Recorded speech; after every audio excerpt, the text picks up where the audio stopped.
Hello everyone, my name is Lokesh Maheshwari. Welcome back to another interesting video. Today we are going to talk about repetitive phrases which are commonly used in our day-to-day conversation. Which are these repetitive phrases? First is धीरे धीरे, कदम दर कदम, दिन ब दिन, हाथ में हाथ डालकर, एक के बाद एक, बार बार, आमने सामने, एक एक करके और ज्यादा, कभी कभी, लगातार, सबसे पहले और सबसे जरूरी, समय समय पर और इधर उधर. These are very commonly used phrases. We will also see कि how do we use these phrases in the story. हम इसको story में कैसे use करते हैं, that also we are going to learn hand in hand, day by day, little by little, one by one, face to face, here and there, again and again, without stopping, more and more, first and foremost, time to time. So how do we use these phrases in story? That also we are going to see at the end of the video. So be with me till the end of this video. Let's start the video. Now we have the first phrase for today, that is little by little.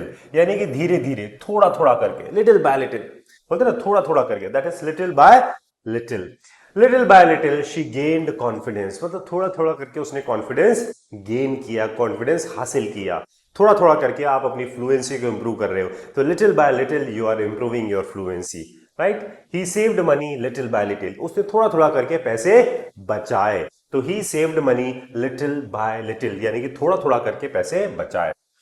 The jar filled with water little by little, यानी कि जो थोड़ा थोड़ा करके जो है jar वो है पानी से भर गया. तो थोड़ा थोड़ा करके little by little, commonly used. ठीक है. Next we have is step by step. Step by step का मतलब होता है कदम दर कदम, मतलब क्रमशः, लाइन से, मतलब सीक्वेंस के साथ. That is step by step, मतलब सीक्वेंस से हम किसी चीज को करते हैं. She explain the lesson step by step. उसने जो लेसन है वो सीक्वेंस से समझाया कि पहले बेसिक चीजें, फिर इंटरमीडिएट, फिर एडवांस, इस तरह से सीक्वेंस से उन्होंने समझाया. तो she explain the lesson step by step. We solve the problem step by step, यानी कि हमने प्रॉब्लम को जो है कदम दर कदम सॉल्व किया, स्टेप बाय स्टेप सॉल्व किया. Success comes step by step, यानी कि सक्सेस जो आती है ना वो कदम दर कदम आती है, यानी कि सीक्वेंस से आती है. सो दैट इज कदम दर कदम या सीक्वेंस से, क्रमशः. Next we have is back to back. Now we also call it, इसको हम बोलते हैं in a row. Back to back का मतलब होता है लगातार, एक के बाद एक, लगातार. The team has won 5 matches back to back, यानी कि टीम जो है लगातार एक के बाद एक 5 मैच जीत चुकी है.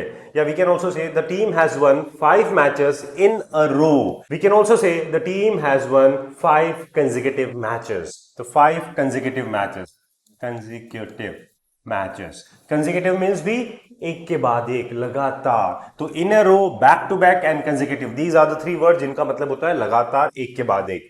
We had 3 meetings back to back, या हम इसको बोल सकते हैं we had 3 meetings in a row, या we had 3 consecutive meetings. Right, all the ways are correct.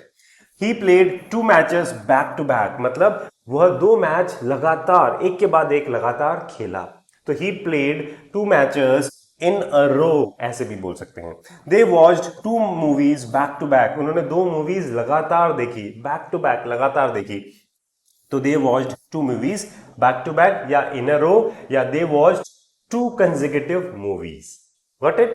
तो इस तरह से हम यहां पे बैक टू बैक को यूज करते हैं. Then we have day after day, और we can also say day by day. Day after day, और we can say day by day, यानी कि दिन ब दिन. क्या बोलते हैं इसको? दिन पर दिन. जैसे she worked hard day after day, यानी कि उसने मेहनत करी दिन पर दिन. That is day by day या day after day. His condition worsened, देखिए वर्स मतलब होता है खराब होना, तो वर्सनड मींस उसका सेकंड फॉर्म हो गया. तो his condition worsened day after day, यानी कि दिन पर दिन उसकी जो कंडीशन थी वो और खराब होती गई. So his condition worsened day after day. तो remember this word worsened also, it's a very good word. Day after day he practised cricket, यानी कि दिन पर दिन उसने क्रिकेट को प्रैक्टिस किया. So day after day means दिन पर दिन. राइट, चलिए moving to the next one. We have hand in hand, हाथ में हाथ डालकर या मिलकर. That is hand in hand, हाथ में हाथ डालकर. जैसे they walked hand in hand, यानी कि उन्होंने हाथ में हाथ डालकर वॉक किया. We worked hand in hand to finish the project, यानी कि हमने साथ में मिलकर प्रोजेक्ट को खत्म किया. तो we worked hand in hand, हमने मतलब साथ में मिलकर काम किया to finish the project, project को खत्म करने के लिए हमने साथ में मिलके काम किया। The couple danced hand in hand, couple ने जो है हाथ में हाथ डालकर डांस किया। तो हैंड इन हैंड मीन्स साथ मिलकर या हाथ में हाथ डालकर, that is the meaning of hand in hand, right. Next we have is again and again, बार बार, इसको हम ओवर एंड ओवर भी बोलते हैं। क्या बोलते हैं इसको? ओवर एंड ओवर, यानी कि बार बार, again and again, repeatedly. I told you again and again but you don't listen, मैंने आपको बार बार बोला लेकिन आप सुनते ही नहीं हो। तो आई told you again and again means I told you over and over. He reads the same book again and again, वो बार बार वही बुक पढ़ता है। तो he reads the same book again and again, तो he reads the same book again and again, या he reads the same book over and over. She watches that movie again and again, वो बार बार वह movie देखती है, over and over, that is again and again means बार बार। किसी भी चीज को जब हम बार बार करते हैं, you must practice English sentences again and again, you must use these phrases over and over, मतलब आपको इन फ्रेजेस को बार बार यूज करना ही चाहिए। तो that is over and over means again and again. Face to face, आमने सामने, मतलब फेस टू फेस बैठ के बात करते हैं, फेस टू फेस बात होनी चाहिए, दैट इज आमने सामने, face to face. We need a face to face meeting, यानी कि हमें जो है ना आमने सामने मीटिंग की जरूरत है भाई। We need a face to face meeting. We want to finalise the deal face to face, यानी कि हम जो डील है वो फेस टू फेस यानी कि आमने सामने फाइनलाइज करना चाहते हैं। तो we want to finalise the deal face to face.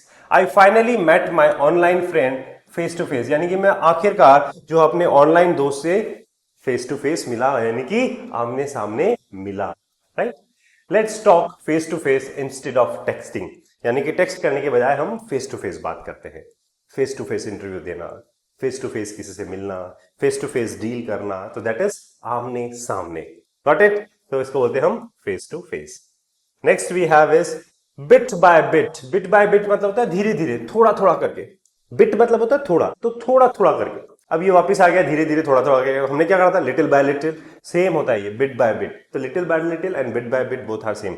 तो he saved money bit by bit, यानी कि उसने थोड़ा थोड़ा करके पैसे बचाए, थोड़ा थोड़ा करके। She gained confidence bit by bit, यानी कि उसने थोड़ा थोड़ा करके कॉन्फिडेंस गेन किया, कॉन्फिडेंस हासिल किया। The old house was repaired bit by bit, यानी कि थोड़ा थोड़ा करके या धीरे धीरे करके हमने पुराने घर को रिपेयर किया। तो that is bit by bit या लिटिल बाय लिटिल, इस तरह से हम यूज करते हैं इसको। Next we have is more and more, और ज्यादा भाई, और ज्यादा, मोर एंड मोर। तो कैसे बनेगा? देखिए इसका सेंटेंस कि the people are using smartphones more and more, यानी कि जो लोग हैं ना स्मार्टफोन को और ज्यादा यूज कर रहे हैं भाई, because the smartphone helps you to do all your routine work, so that is smartphone. The people are using smartphones more and more, और ज्यादा यूज कर रहे हैं। She wants more and more friends, यानी उसको और ज्यादा फ्रेंड्स चाहिए। She has lot many friends but still she wants more and more friends, उसको और ज्यादा फ्रेंड्स चाहिए। I am getting more and more interested in English, अब मेरा जो है ना इंग्लिश में और ज्यादा इंटरेस्ट बढ़ रहा है। तो I am getting more and more interested in English, right. आपका भी बढ़ रहा है। Are you also gaining interest in English? If yes then you can say I am getting more and more interested in English, यानी कि अब मेरा भी इंग्लिश में इंटरेस्ट और ज्यादा बढ़ रहा है। तो that is more and more. Next we have is here and there. Here and there, जैसे टीचर कभी स्टूडेंट को पकड़ लेते हैं ना स्कूल में कि भाई why are you roaming here and there, आप इधर उधर क्यों घूम रहे हो भाई। तो हियर एंड देयर मीन्स इधर उधर। What are you looking here and there, इधर उधर क्या देख रहे हो आप। तो here and there. Books were lying here and there, अब लाइंग का मतलब होता है पड़े हुए होना, तो बुक्स जो है वो पड़ी हुई थी, इधर उधर बुक्स पड़ी हुई थी, तो books were lying here and there. Children were running here and there, बच्चे जो है ना यहां वहां दौड़ रहे थे, बच्चे स्कूल में यहां वहां दौड़ रहे थे, तो children were running here and there in the school. I looked here and there but couldn't find my phone, मैंने इधर उधर देखा लेकिन मुझे अपना फोन नहीं मिला। तो I looked here and there but couldn't find my phone, लेकिन मुझे अपना फोन नहीं मिल सका, तो I couldn't find my phone. So here and there का मतलब हो गया इधर उधर, right. Next we have is one by one, एक एक करके। Students entered the hall one by one, एक एक करके भाई, एक एक करके आइए, एक एक करके क्वेश्चन पूछिए। Please ask your question one by one. तो students entered the hall one by one, एक एक करके स्टूडेंट्स जो है ना हॉल में एंटर हुए। She solve the questions one by one, उसने एक एक करके क्वेश्चंस को सॉल्व किया one by one. The players came on to the ground one by one, यानी कि जो प्लेयर्स है वो ग्राउंड में एक एक करके आए, तो एक एक करके क्वेश्चन सॉल्व किया, एक एक करके जवाब दीजिए, एक एक करके अंदर आए, एक एक करके ग्राउंड में आए, तो that is one by one means एक एक करके। Got it? So this is one by one. Next means now and then, this is very important, now and then, कभी कभी, I go for a walk now and then, ठीक है, sometimes जैसे बोलते हैं ना अपन कभी कभी के लिए, sometimes, that is now and then. He calls me now and then, यानी कि वो मुझे कभी कभी कॉल करता है, कभी कभी कॉल करता है, now and then. We meet now and then at parties, यानी कि हम कभी कभी पार्टीज में मिलते हैं, तो we meet now and then at parties. वैसे तो मिलना नहीं होता, लेकिन हम कभी कभी जो है पार्टीज में मिलते हैं, तो we meet now and then at parties, कभी कभी, नाउ एंड देन। चलिए next we have is on and on, लगातार बिना रुके, that is on and on. On and on means होता है he talked on and on about cricket. Many people have the habit of talking too much, they are extrovert, they are very talkative, so they always speak on and on, तो यानी कि वो हमेशा बोलते रहते हैं। तो he talked on and on about cricket because he has profound interest in cricket, so he talked on and on about cricket, तो उसने क्रिकेट के बारे में बोलता ही गया या बोलता ही रहा, लगातार बिना रुके वो क्रिकेट के बारे में बोलता ही रहा, तो on and on। The rain went on and on all night, पूरी रात भर जो है ना लगातार बारिश होती रही। The rain went on and on all night, यानी कि पूरी रात जो है लगातार बारिश होती रही, तो ऑन एंड ऑन मीन्स लगातार बिना रुके। She kept singing on and on, यानी कि बिना रुके लगातार वह गाती रही, तो she kept singing on and on. Remember this, it's again very important, that is लगातार बिना रुके। Sometimes we do lot of things जो हम कंटिन्यूसली लगातार करते रहते हैं, बिना रुके करते रहते हैं, तो we can use the phrase on and on, right? चलिए, so we have the next one, that is first and foremost, सबसे पहले और सबसे जरूरी। First and foremost, I would like to extend my sincere thanks to each of you present over here. तो first and foremost यानी कि सबसे पहले और सबसे जरूरी। First and foremost, be honest, सबसे पहले और सबसे जरूरी है कि आप ईमानदार बनो। Safety is first and foremost in this job, यानी कि इस जॉब में, इस काम में सेफ्टी जो है ना वो सबसे पहले और सबसे जरूरी है, तो first and the foremost. First and foremost, respect your parents, सबसे पहले और सबसे जरूरी, बाकी सब काम बाद में है, अपने पेरेंट्स का रेस्पेक्ट करो। पढ़ाई लिखाई सब काम वाम सब बाद में है, सबसे पहले क्या है? First and foremost, respect your parents, first and foremost, right? ठीक है। Next we have this one is from time to time, कभी कभी, समय समय पर। देख, I visit my grandparents from time to time, यानी कि मैं समय समय पर अपने ग्रैंड पेरेंट्स से मिलता रहता हूं, टाइम टू टाइम। यार, you get your bike serviced from time to time, यानी कि आप अपनी बाइक की सर्विस करवाते हो समय समय पर। That is, you should check your emails from time to time, यानी कि आपको अपनी ईमेल जो है ना समय समय पर चेक करनी चाहिए, तो you should check your email from time to time. The teacher reminds us from time to time, यानी कि टीचर हमें याद दिलाता है समय समय पर, जो भी आपकी पढ़ाई है, जो भी एग्जाम है, जो भी टेस्ट है, तो टीचर हमें क्या याद दिलाता है, रिमाइंड्स। रिमाइंड्स मतलब याद दिलाना, from time to time, right? बहुत सी बार होता है ना, हम लोग को पेरेंट्स भी बहुत सारी चीजें याद दिलाते हैं, right? So these are commonly used repetitive phrases my dear friends. अब आपको बताते हैं कि इनको स्टोरी में यूज कैसे किया जाता है, किस तरह से यूज है। Now here is the story. Rahul had always wanted to speak fluent English, Rahul हमेशा से फ्लुएंट इंग्लिश बोलना चाहता था। यहां पे आ गया wanted to, that is his past wish, but he lagged, lag का मतलब होता है कमी होना, बट ही लैग्ड कॉन्फिडेंस, लेकिन उसके अंदर कॉन्फिडेंस की कमी थी, तो ही लैग्ड, लैग का सेकंड फॉर्म हो गया lagged. Little by little he started learning new words and practising step by step, यानी कि धीरे धीरे। अब लिटिल बाय लिटिल का क्या मतलब हो गया? धीरे धीरे, slowly and gradually. He started learning मतलब उसने सीखना शुरू किया, new words and practising step by step, और प्रैक्टिसिंग स्टेप बाय स्टेप, और धीरे धीरे, कहते हैं ना क्रमशः, एक एक करके, स्टेप बाय स्टेप, मतलब that is step by step उसने प्रैक्टिसिंग करना शुरू किया। डे बाय डे मतलब दिन पर दिन, ही noticed that his confidence was growing, उसने ये नोटिस किया कि उसका कॉन्फिडेंस जो है वो बढ़ रहा है। And he begin practising hand in hand with his best friend Amit, यानी कि और उसने जो है प्रैक्टिस करना शुरू कर दिया अमित के साथ मिल करके, हैंड इन हैंड मतलब अमित के साथ मिल करके उसने प्रैक्टिस करना शुरू कर दिया। Every morning they learn new sentences one by one, यानी कि हर सुबह उन्होंने नए सेंटेंसेस सीखे, पढ़े, and repeated them again and again, और उनको बार बार रिपीट किया। अगेन एंड अगेन मीन्स बार बार रिपीट किया। समटाइम्स यानी कि कभी कभी Rahul would practise face to face with his teacher, कभी कभी राहुल जो है अपनी टीचर के साथ आमने सामने प्रैक्टिस करता, while his friend would take look here and there, और लेकिन उसकी उसी दौरान उसके जो दोस्त थे वो इधर उधर देखते रहते। For new topics to discuss, नए टॉपिक्स को डिस्कस करने के लिए, ठीक है।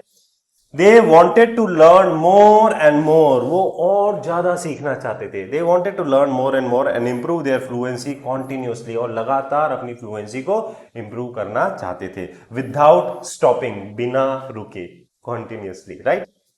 फर्स्ट एंड फॉरमोस्ट, सबसे पहले और सबसे जरूरी, they understood that regular practice was the key to success. उनको ये समझ में आ गया था कि नियमित प्रैक्टिस ही हमें सफलता तक लेके जाएगी। तो regular practice was the key to success. From time to time, यानी कि समय समय पर, देयर टीचर एनकरेज्ड देम, यानी कि उनकी टीचर ने उनको प्रोत्साहित किया, एनकरेज किया, एंड रिमाइंडेड देम, और उनको याद दिलाया कि कीप प्रैक्टिसिंग, प्रैक्टिस करते रहिए, and one day you will speak English fluently, और एक दिन आप फ्लुएंटली इंग्लिश जरूर बोलोगे। राइट माय डियर फ्रेंड्स, मेरा भी आप सब लोगों को यही एडवाइस है कि keep practising, keep learning and keep shining, one day you all will definitely speak fluent English. अगर ये वीडियो आपको वाकई में अच्छा लगा हो तो इसको लाइक कीजिएगा और अपने फ्रेंड्स के साथ शेयर जरूर कीजिएगा। अगर आप हमारी स्पोकन इंग्लिश की क्लासेस अटेंड करना चाहते हैं तो आप हमारा लाइव स्पोकन इंग्लिश का कोर्स ज्वाइन कर सकते हैं, जिसकी क्लासेस रात को 9 से 10 होती है। इसका लिंक आपको डिस्क्रिप्शन में मिल जाएगा। तो इंतजार किस चीज का है, अपने आप को रजिस्टर कीजिए, अपनी फ्लुएंसी और अपने कॉन्फिडेंस को इंप्रूव कीजिए। Right, have a nice day, take care, keep learning.